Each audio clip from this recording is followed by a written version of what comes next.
You buy 300 acres, you put cattle on it, the cattle eat the grass, grow, and you sell them. The land was already producing something, grass, so you're just converting sunlight into income. That's the story people tell themselves before they buy a ranch, and it's not wrong exactly. It's just missing almost everything that actually determines whether you end up wealthier or wiped out. Here's the number that should stop you before anything else. The average acre of pasture land in the United States costs around $1,900, and that's the average. It includes cheap, marginal grazing land in remote parts of Nevada and Wyoming that drags the number down. In parts of Texas Hill Country, an acre of ranch land can run $7,000 or more, and a cow needs somewhere between 10 and 25 acres of native range to feed herself for a year, depending on how dry the region is. Do that math on a modest 200-cow operation, and you're looking at a land purchase that can easily run into the millions before you've bought a single animal. So, the first thing to understand about ranching is that it has one of the highest capital entry costs of any small business in America, and almost none of that capital is spent on the thing that actually generates your annual income.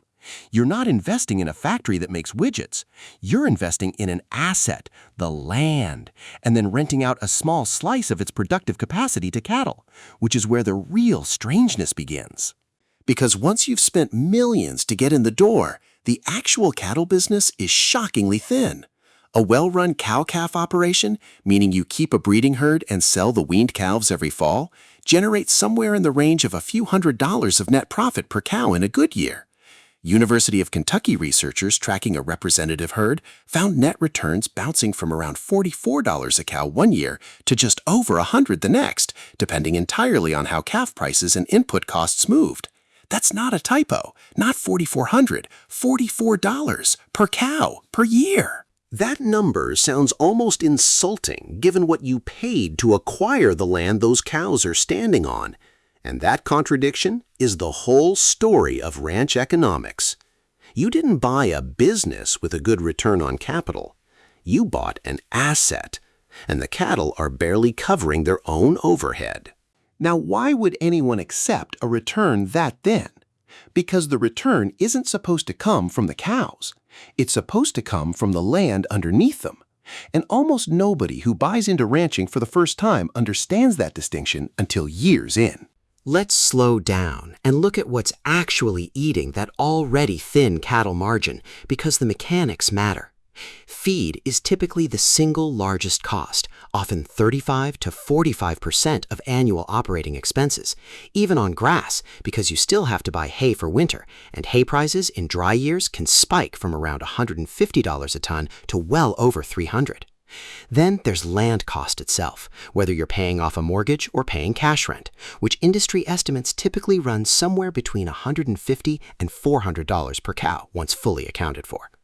Add veterinary care, mineral supplements, fencing repair, fuel, equipment depreciation, and the marketing cost of actually selling the calves at auction, and you can see how a calf that sells for over $1,000 still leaves the rancher with 3 or 4 figures of actual profit, or, in a bad year, a loss. And here's a detail that trips up almost every newcomer. Scale doesn't rescue you the way it would in most businesses.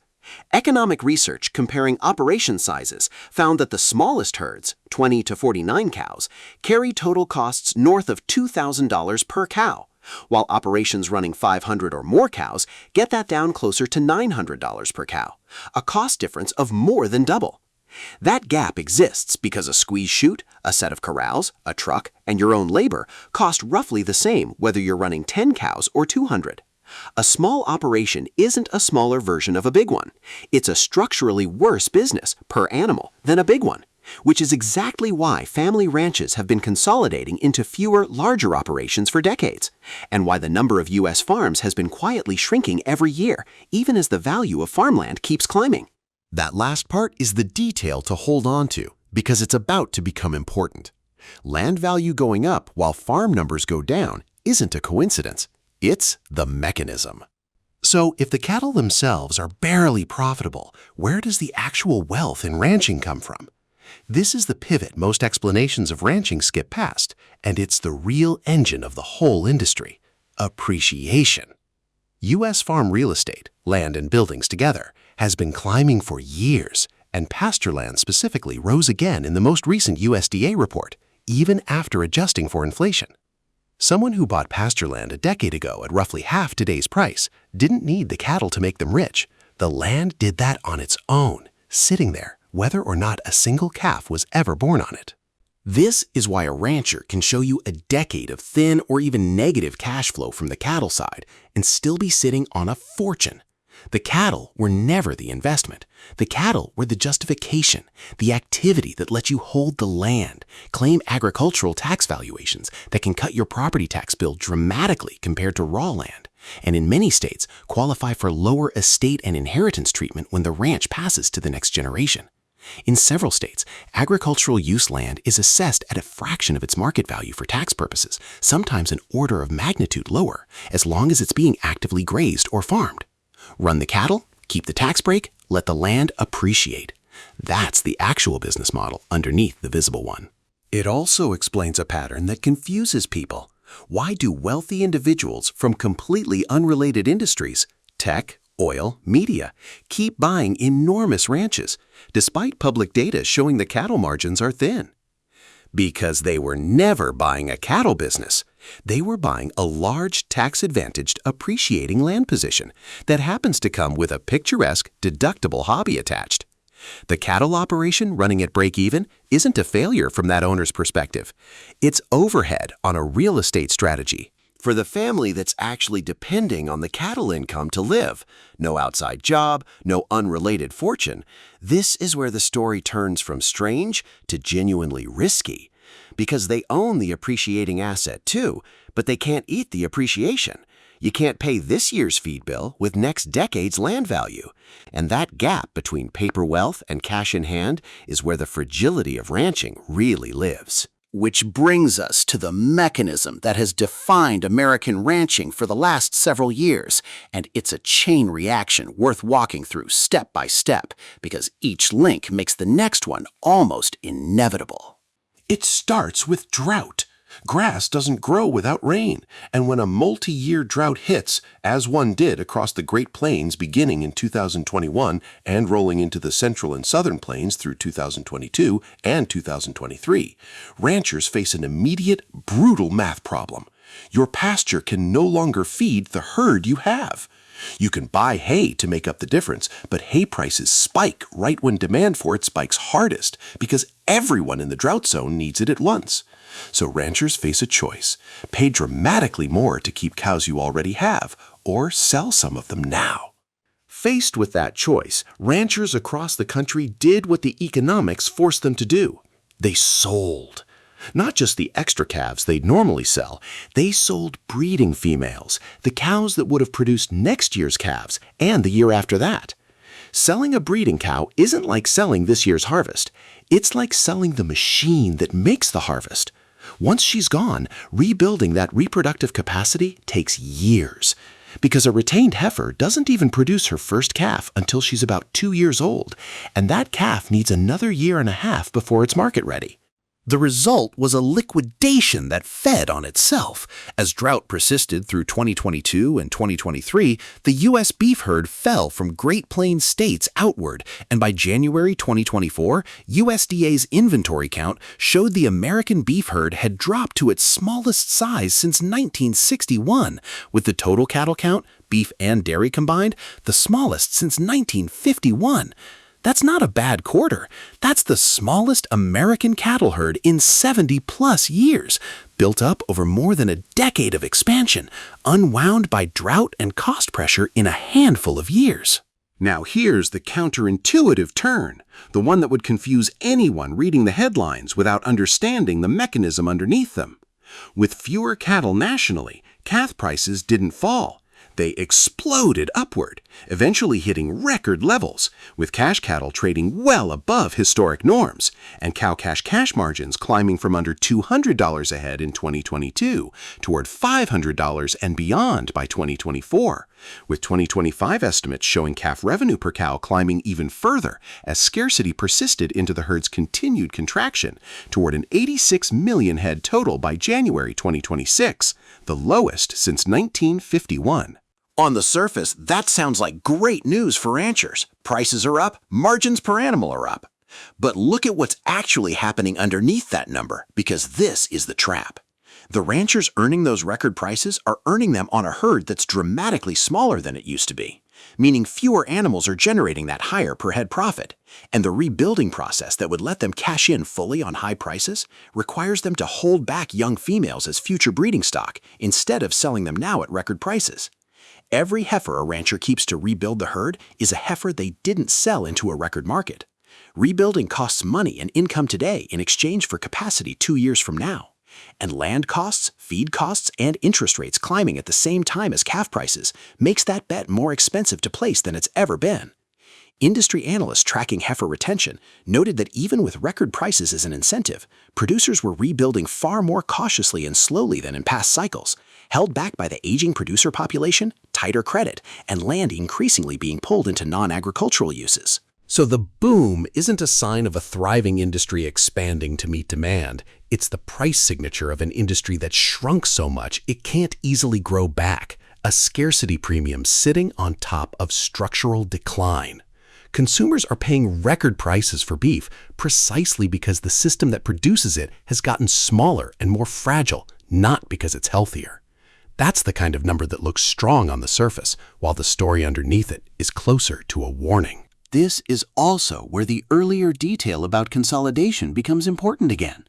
Every multi-year drought cycle disproportionately pushes out the smallest operations, the ones already running at those higher per-cow costs we talked about, the ones with the least cash cushion to buy expensive hay through a bad year. When they sell out, who buys the land? Often not another small rancher. Often it's a larger operation with the balance sheet to absorb the acreage, or an outside investor drawn purely by the appreciating land value we talked about earlier, with cattle as an afterthought. The chain reaction that starts with drought ends several steps later with land ownership becoming more concentrated, which is precisely the multi-decade trend the USDA farm count data has been quietly recording the entire time. To see how this plays out for one operation rather than the industry in the abstract, it helps to walk through the shape a real ranching family's decade might take, built from the patterns documented across thousands of operations rather than any single named case, because that's the honest way to represent something this variable. Picture a 200-cow operation entering the 2020s debt-free on family land, generating modest but real profit through 2020 and 2021 as calf prices held steady. Then the drought arrives. Pasture that used to carry the whole herd through summer dries out by June. Hay that cost $150 a ton 2 years ago is now going for twice that, if you can find it locally at all.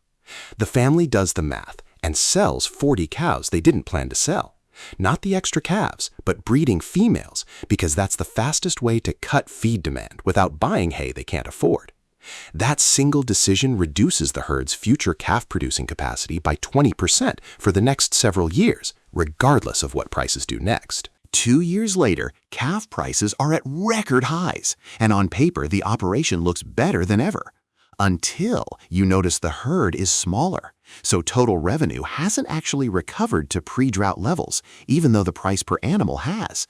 Rebuilding back to 200 cows means retaining heifers instead of selling them, which means giving up guaranteed record price income today for uncertain income 2 years out, while land they might lease or buy to expand has gotten more expensive in the meantime because everyone else is trying to do the same thing at once.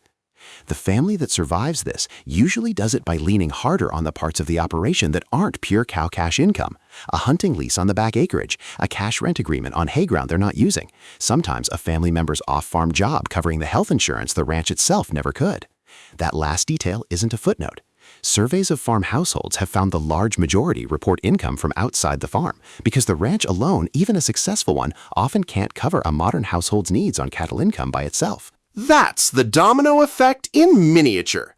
Drought forces liquidation. Liquidation shrinks future capacity. Shrunken capacity meets record prices in a way that looks better than it performs.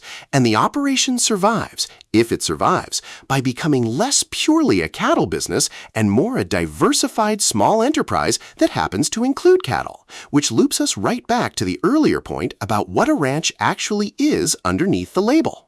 That's also exactly the adaptation you can watch happening across the industry right now. Agritourism, hunting leases, wedding venues, carbon credit programs, solar leases on marginal acreage, and outright land sales to non-agricultural buyers have all become meaningful parts of ranch revenue in a way they weren't a generation ago. None of that is a side hustle bolted onto a healthy cattle business. It's often a thing keeping the operation solvent while the cattle side absorbs the volatility. So let's put the honest range of outcomes next to each other, because is a ranch a good investment? Doesn't have one answer. It has at least three. The best case outcome is the one people picture when they imagine buying a ranch. Land purchased before a run-up in values, a well-managed herd sized appropriately for the operation's true carrying capacity, diversified income beyond cattle alone, and enough of a cash cushion to avoid forced liquidation during the inevitable dry years. That owner genuinely does build wealth, mostly through land appreciation, supplemented by cattle income that at least covers its own costs and sometimes turns a real profit in strong years. The realistic, successful outcome looks less like accumulating wealth and more like preserving it. A well-run, multi-generational ranch often isn't getting richer off the cattle each year. It's holding a valuable asset steady, riding out price cycles, and passing appreciated land to the next generation, largely thanks to the favorable tax treatment agricultural land receives. The cattle justify keeping the land in the family. The land is the actual return. The realistic negative outcome is the small or newly leveraged operation that bought in at the top of a land price cycle, financed the purchase, and then hit a multi-year drought before building any equity cushion. Debt service plus feed costs plus a forced herd sell-down at low prices can turn a ranch from an appreciating asset into a cash drain fast enough that the family sells not because they wanted the appreciation gains, but because they couldn't service the debt through a bad stretch, sometimes right before prices would have recovered, because that's when liquidity runs out. And the failure scenario is exactly what the last few years of USDA inventory data describe in aggregate. An operation that gets pulled into the drought liquidation cycle, loses its breeding herd faster than it can be rebuilt, and exits the industry entirely. Its acreage absorbed into a larger operation or converted to a non-agricultural use, becoming one more data point in the decades-long decline in the total number of American farms. So go back to the picture you probably started with: buy land, run cattle, sell cattle, profit, and replace it with what's actually happening underneath it. Owning a ranch is not primarily a cattle business that happens to sit on valuable land. It's a leveraged, tax-advantaged landholding that happens to require you to run cattle to justify keeping it, defend its tax status, and generate enough cash flow to survive the years when the land's appreciation is the only thing actually building your wealth. Understand that inversion and every strange thing about the industry: the thin per-cow margins next to the surging land prices, the record cattle prices sitting on top of a shrinking herd, the wealthy outsiders buying ranches with no intention of depending on the cattle at all, stops looking like a contradiction. It's the same system, working exactly as its underlying economics have quietly designed it.